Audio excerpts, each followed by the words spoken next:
Well, hey, everybody. Welcome to When We Walk. This is a little podcast where we discuss the questions we all ask as we walk through life. I'm Micah. And I'm Shireen. Let's chat. So we just had Mother's Day. Yes. And we answered questions about relationships. At church. Like a totally different thing for us, which was kind of fun. Yeah, it was fun. I hope people enjoyed it. Oh, wait. Also, Joran. Hello, Joran. Hey, Joran. Sorry. I think it was fun. Was it unique to do like a Q&A at church? Yeah, I like hearing other people's questions. And then sometimes you have questions that you don't even realize you have until someone else asks it. It's so true. Yeah. that was refreshing. Yeah, there were some good ones. Something different. Yeah. But we got more questions or had more questions than we had time to answer. Right. So we thought, why not finish a few of them or talk more about, like, some of them you could tell were like hitting the audience. Or I had people afterwards saying like, I'm so glad you addressed this. Like, that's so needed. I had more thoughts on, or, you know, I had more questions around that or whatever. And so I think that's what we want to spend today talking about. Yeah. But before we dive in, I have a fun question that I think we should all answer. Let's hear it. What is kind of your most awkward or like a funny, awkward date fail, maybe? Or, yeah. Okay. What do you have? I have a really... Yours is probably going to be good, so I'm going to say mine first. Okay. Because mine's not that great. I didn't date a whole lot. Yeah.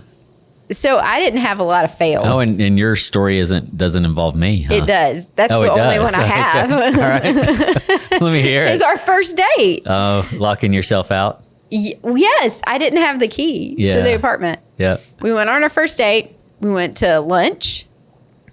And then we went back to your house and hung out with your friends.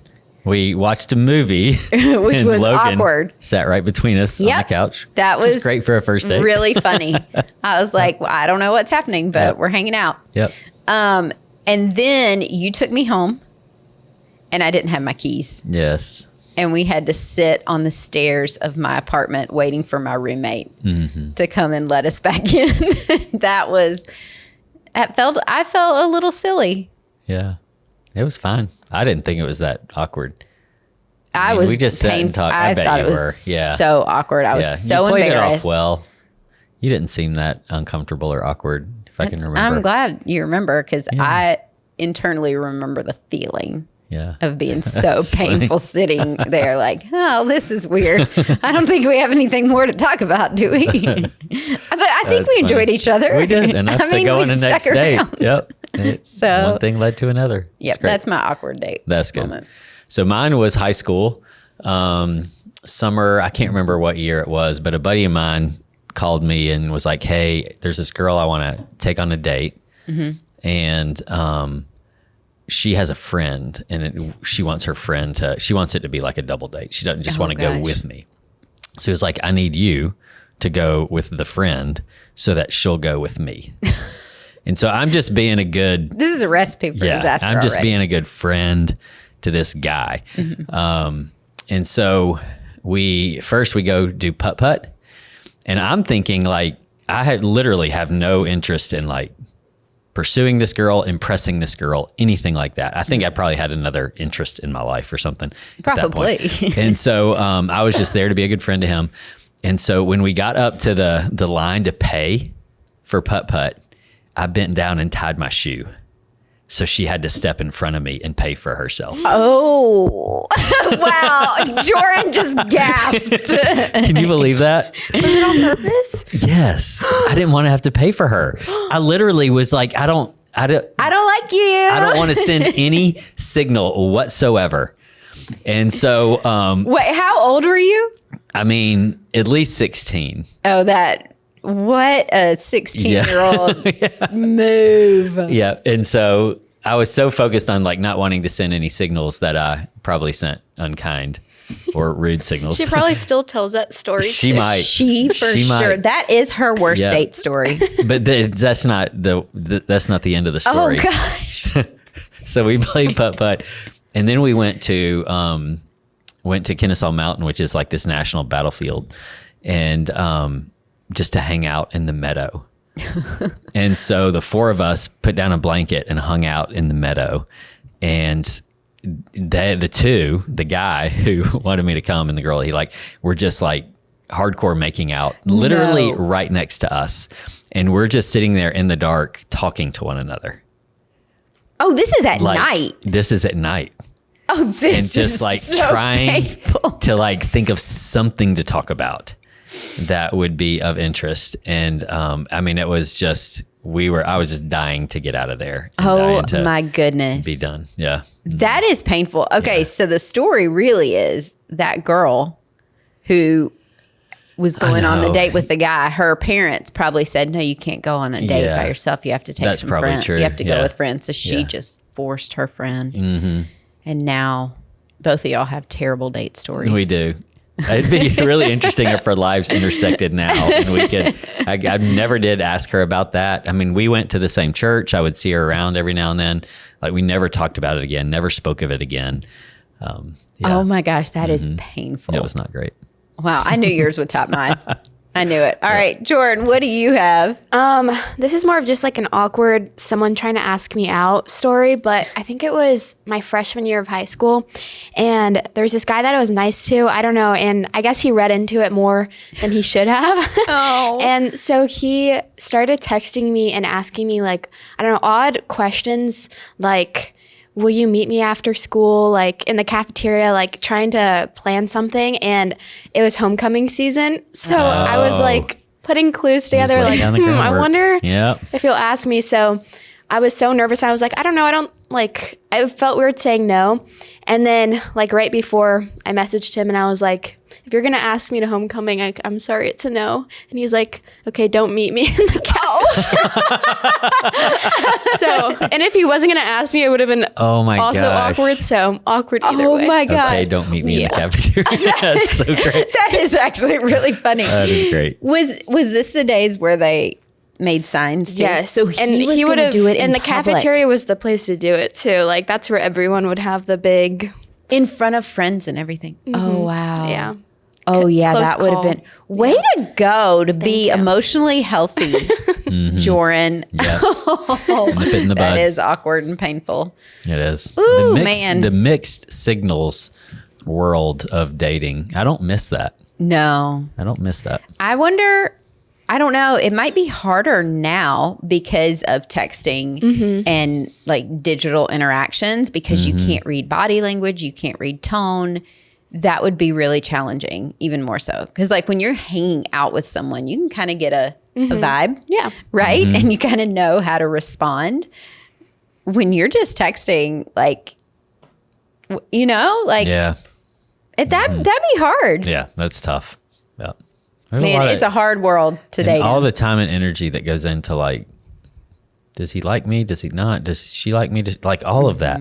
I mean, you and I had that early on. Oh, I think I was just everyone kind of does. hanging out with you for a while. And when I finally asked you out, do you remember that you were I was just on the verge of talking to my roommate, said I'm cutting this off because I don't know what you're doing.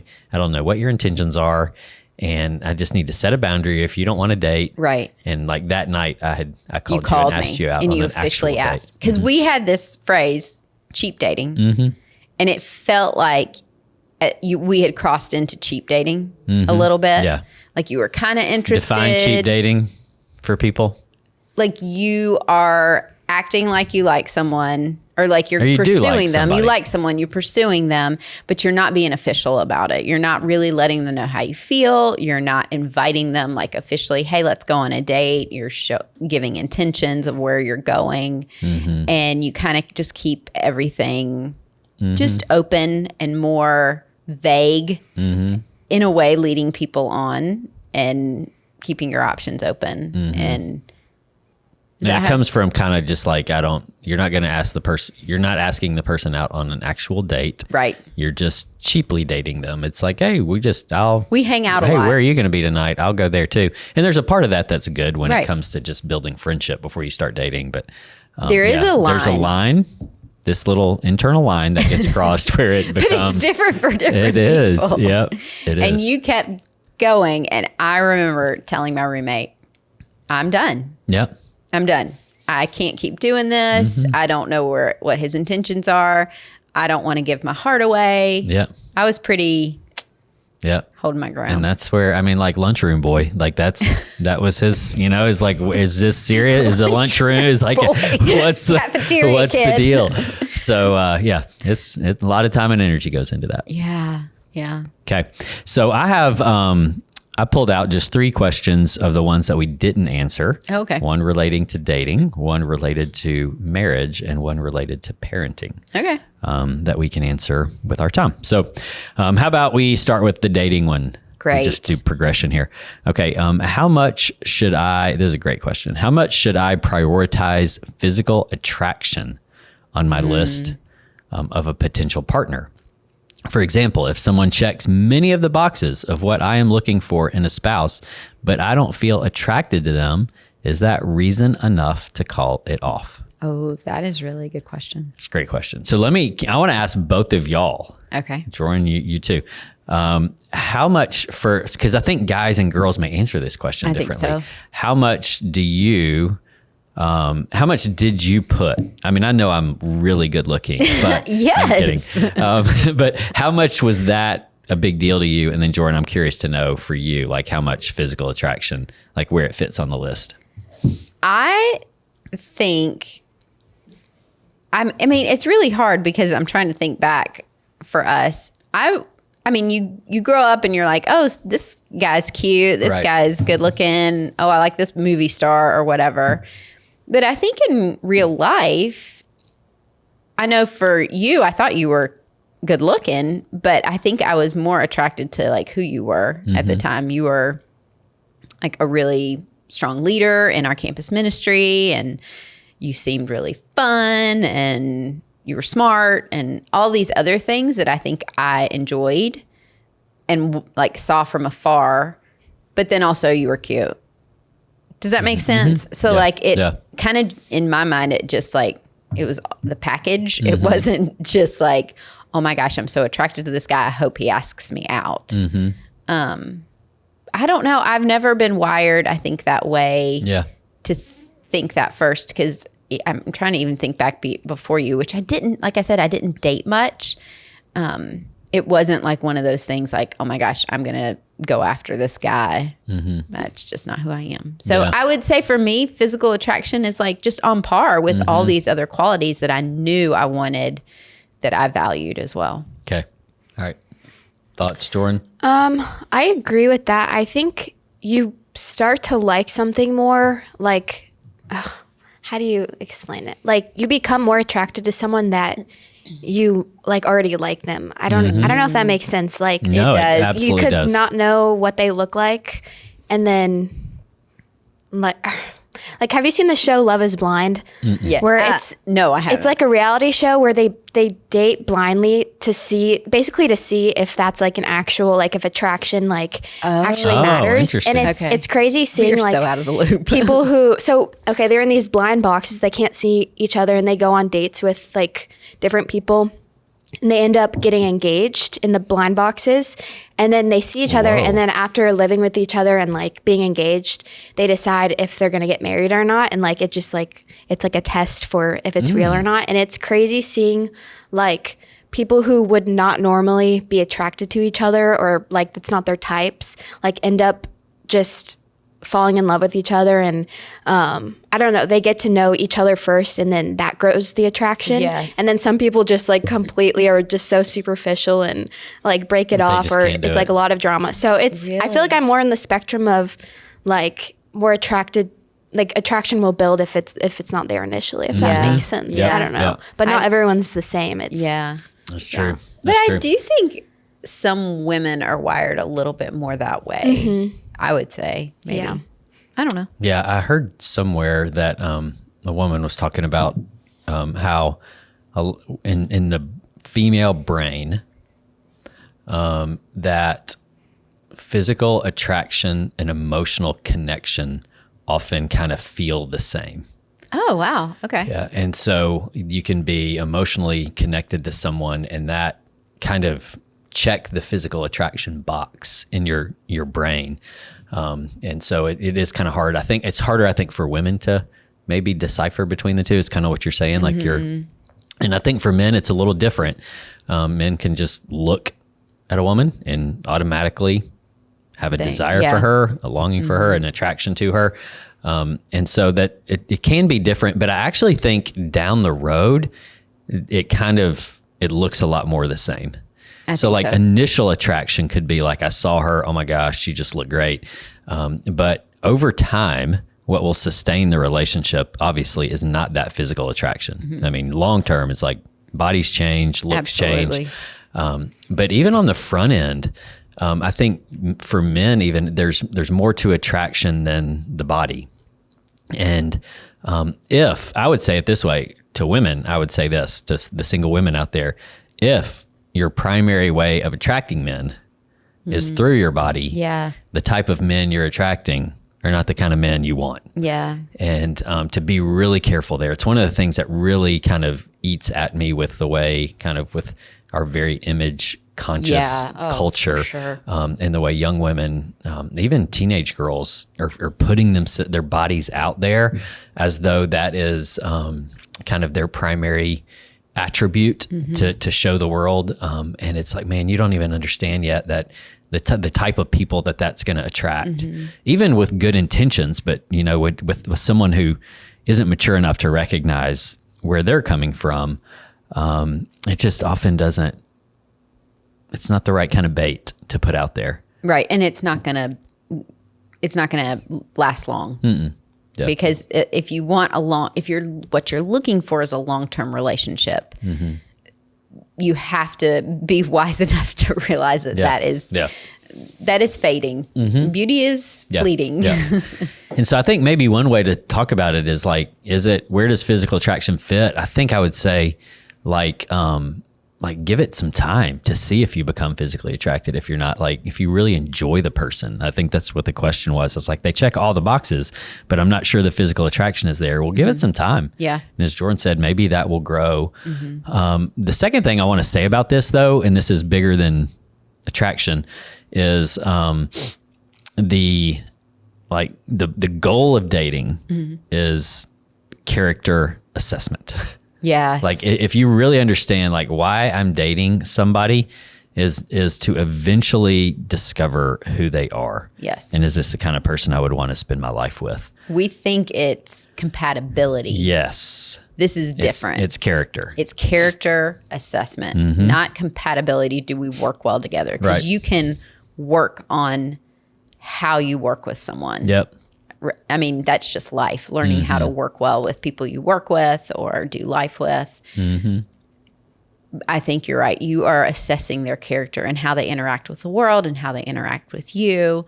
I think that's character important. Over compatibility. That's good. I think that's important. And therefore, I think, and I know this is a tangent, but it's an important one. So Ray Mayhew, who was a pastor here many years ago, and just this wise follower of Jesus, he used to say, he talked about the idea, he's British. He had a much more global perspective of the world than we often do here in America. And he brought that in his teaching and in his counsel to people. And one of the things he talked about was, he said, I think the church should actually carry the responsibility of pastors and spiritual leaders being matchmakers. Oh, I love this idea. And I think those in the church should submit themselves to the wisdom of the spiritual leaders in their lives. It makes me think of, all the time we've spent in India and the relationships we have with people there. And the whole idea of an arranged marriage feels so oppressive. Right. But consider this. If you have parents who really love the Lord and have lived in a healthy marriage for years, and an 18-year-old under their care, who of those two people knows more about what will make a good marriage? The parents and not the 18-year-old. Absolutely. And so there actually is a lot of wisdom when it's done in a way that's not just trying to grow the family business or, make the right connections. Right, when it's done really for the good of the child, there's actually a lot of wisdom in that. And so that then translating that into the church, maintaining that same perspective, and not in a controlling way, or permission, not permission, but to get wisdom and counsel. And so when you're dating someone, character over compatibility, but you might not even be able to tell the character piece. And so to have some spiritual leaders in your life to say, hey, what do you think about this guy? What do you think about this girl? And be willing to get their input. I am all for this. We've talked about this for years. Yes. And I love matchmaking. It's just fun.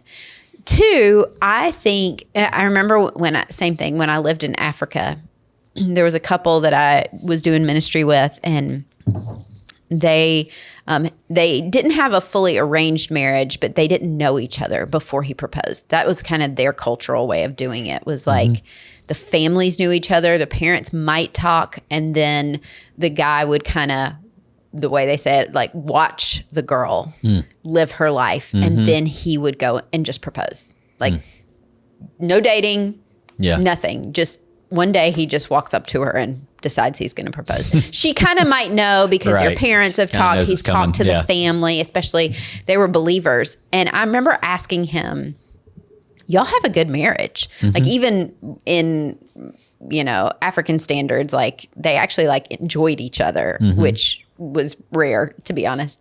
And so I remember asking him, he said, well, I watched her from afar. Like I liked her. She was cute. But I watched how she hung out with her friends. I watched when she interacted with her family.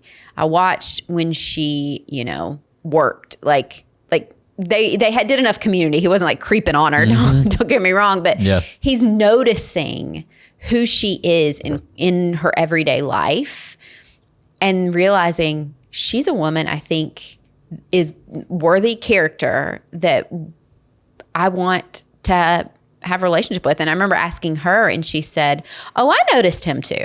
Like, don't think this is just one way. Like I noticed him noticing me, and I'm watching too, because our families are friends, and I know this is coming down the road. We're both at ages like this. And she was like, and I'm talking to my parents, and I'm, and I thought that was just so beautiful. And they have such a beautiful marriage. And I remember thinking there is something to, leaving that space without the flirtation, kind of awkward, cheap dating scene that we do, that allows for younger people, especially, to kind of evaluate, like you said, evaluate character and really involve their families.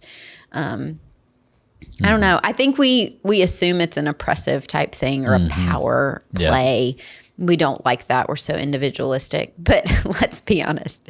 I don't know. Maybe Joran can weigh in on her thoughts being a young single gal if she wants to. But like if people are putting their names in dating apps and expecting a dating app to match make them, why wouldn't you just say, hey, I trust church leaders in my life or family or someone else who knows me and might know someone else of good character that can set us up, instead of putting their trust in a matchmaking app. Yeah.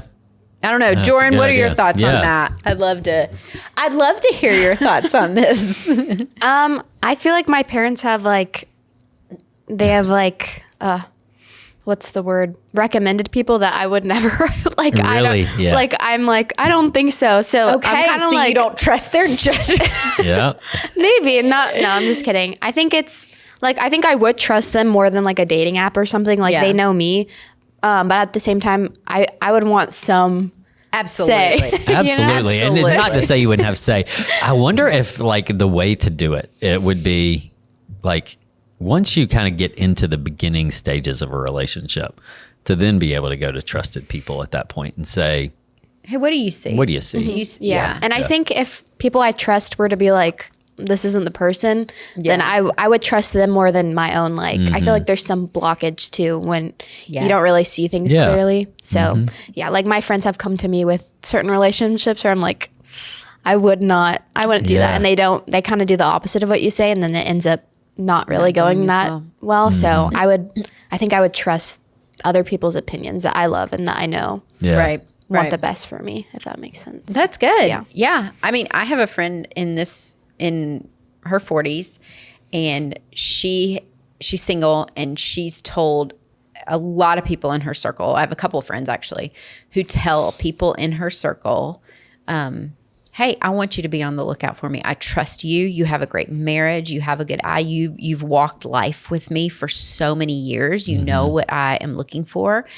I would love for you to set me up. Yeah. I would trust you to. I love that. And so the single person coming to the people that you do trust and saying, hey, if you think of someone, I'd be willing to go out on a date with them, as long as it doesn't hurt any relationships that you have or whatever. Yeah.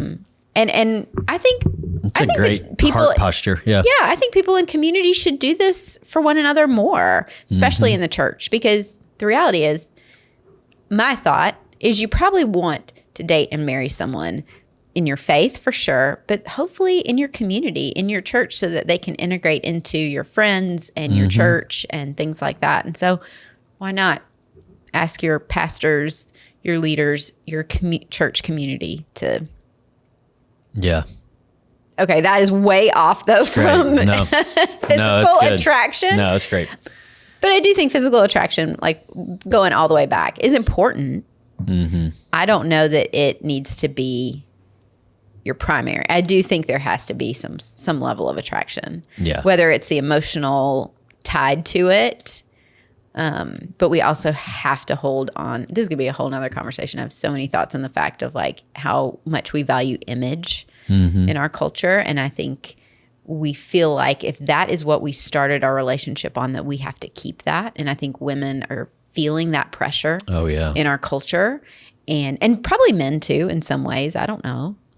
And so not as much. You don't think? I mean, like there are. So I know that like it's not a big deal to you. I feel like I can just like be whatever and you're going to be fine. I mean, we're married, of course. Right, exactly.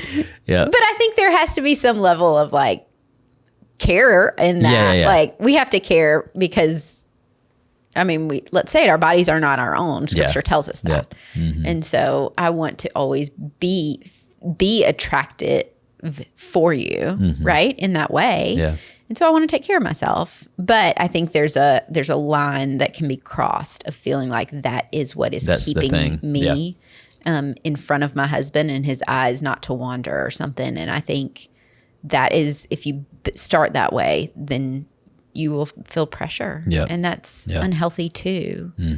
And so we have to remember that beauty's fleeting.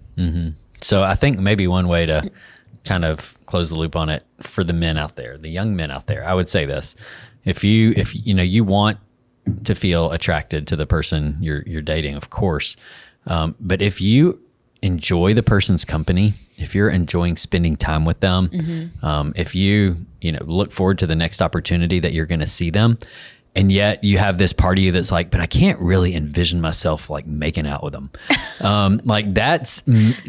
That's okay. Yes. Like that could grow. It could. It really could. As Jordan said earlier, like it's sometimes attraction, even for men, like it comes over time. Yeah. And so, I think there are a lot of guys out there who will often like go straight to the physical really early on in the relationship and try to like, whether they try to pursue the physical or whether they're trying to like imagine the physical and let that be like the first filter when it doesn't need to be the first filter. That's a good way to say it. Because it's not over time. A, attraction grows over time on many levels beyond physical, and B, physical attraction is not going to be the primary catalyst for connection for the rest of the relationship. So just a thought there. Although I will say we have counseled a couple. I think you have talked to someone who they were dating and the physical attraction did not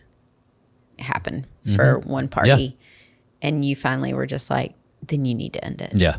Like this, you're now you're leading someone on that is not, it's not healthy. And sometimes that does happen. That's okay. Yep. Yeah. Because it does need to be there. You have good friendship and that's okay too. Yeah. It does need to be there. Yep. That's great. That's good. Okay. We spent a lot of time on that We one. did. I think it's a big topic. It is. It's important. So how about let's skip the second one and just skip the marriage one because that's a big one.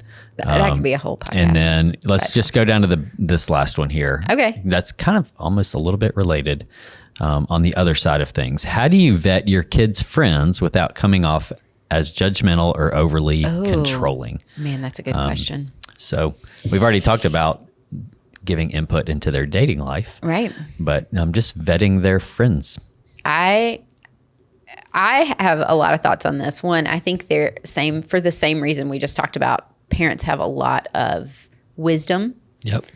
I don't know how much we value wisdom in a culture that loves young. We forget about wisdom sometimes. And so I think there is a lot to say that parents have a lot of wisdom.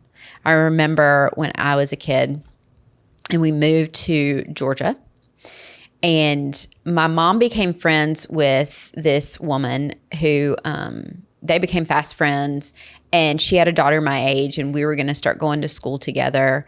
And I would hang out with her when our parents would hang out. And we were young. We were in like 4th grade. But I do remember my mom one day, it was just the two of us, and she said, you know, I really enjoy this young girl's mom. And I'm glad you enjoy hanging out with her when we go over there. They had a pool, like we would hang out a lot in the summer. But she said, I don't know that she's going to be the best friend for you.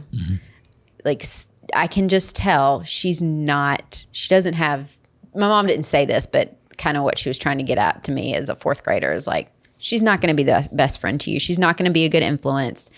I think she's got kind of a little bent towards, disobedience and all of that. And I remember being like, I don't know, she's pretty cool and fun and whatever. Yeah. My mom was right. This girl was bad news for me. And she knew. Now, she didn't overly control the situation, but she was very clear with me. And then she was also clear to point out a friend who was going to be, that she thought would be a good friend. And it's turned out to be, to this day, one of my best friends. Prayed me into the kingdom. Yeah. We talk on the daily. She is one of my best friends still, and my mom could see it. Yeah. And I don't know, that kind of solidifies this for me. Yeah. Yeah. I think it's really important. I think part of that I hear is just being involved and invested in your kids' friend life. But I do think there's something as they get a little older to be careful about getting controlling. Yes, that's good. Because I heard a good line the other day. Legalistic parents often don't raise godly children. Oh, wow. And it's true. They just don't. And so sometimes what's driving a parent to say, you can't hang out with this person. Yeah. You just cannot. Sometimes it's just fear. Sometimes it is kind of legalism. Sometimes it's just, there's something about that person that might rub off on you, and I don't want it to rub off on you. And so I'm going to pull you away from that relationship. Sometimes it's unhealthy, and sometimes it's really led by the Lord, but you got to be invested in their friend world. And then as they get older, I would say ask more questions. I think that's good. Than give commands. And so, hey, tell me what you see in that friend. Tell me what value you feel like this friendship brings to each of your lives. How does this friend make you better? Yeah. And of course, most teens won't even know how to answer these questions. No, they're not because thinking they're not thinking on that level. But it'll get them maybe thinking on that level. And maybe they'll pick up on some things along the way. And so I think the older they get, the more kind of freedom we give them to find their friends. But the input needs to be maintained just differently. So when they're really little, it's easy just to be like, we're just not going to hang out with that family, or that we're not going to have you. I'm not going to take you to that kid's house. But as they get older, it becomes a little bit more asking questions and things like that. And I think can help guide and lead them. The goal, I think one of the primary goals in parenting, and we've talked about this before on here, is wisdom, helping our kids grow in wisdom. And as they get a little bit older, they're going to need some freedom to make some choices, not just about friends, but about all kinds of things that will be hopefully an environment for them to learn and grow wisdom. I think when they're little, because I remember this when our kids were little, and maybe there were some friends we had questions about, and sometimes it wasn't, okay, instead of you going over there, why don't you invite them over? Yeah. Because in a sense, you get to control the environment. You don't control the kids, but then you get to see more into who this kid is. Yep. And you kind of can create the good, healthy environments of, the play and what's happening. But as they get older, it is harder, especially once they start driving. They're going and meeting friends that you may not have met yet. And so as you see things developing in your kid, then you should ask questions about the people they're hanging out with. Yeah. And I think that's a good thing to do. And telling your kids to invite their friends over to your house so you get to know their friends. Yep. Showing up at their school events, you get to see some of their friends and meet them. Getting to know other parents. That's why I think parents do want to get involved in their kids' school activities, is because they want to see the other parents. I mean, I had that experience at a, basketball tournament a couple weekends ago, getting to see kind of how these parents parent their kids and values, and do they match up? And then it actually opens the door for really good conversation with your teenagers. So I definitely think you're right. Asking questions, I don't think it means you're judgmental. I think it means the kids might think you're judgmental. I don't know, probably. And they might think you're controlling.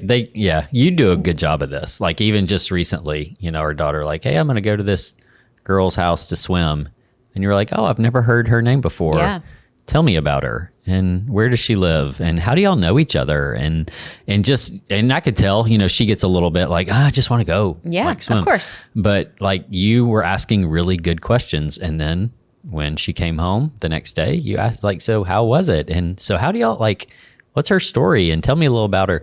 Like those are, to me, you're just involving yourself by asking questions, and it's getting your kid to be thinking on the same plane as well. And they will be annoyed with you. They will. Yep. She was so annoyed with me. She was. I'm wanting to know too much, but right. But you weren't unkind. No. You weren't being judgmental. You weren't being controlling. You were just asking good questions. Yeah. And we have every right to know those things about Absolutely. Our kids' lives. They're still in our life. They're still in our homes. So I do think you just have to find ways to get creative in how you talk to your kids about the friends.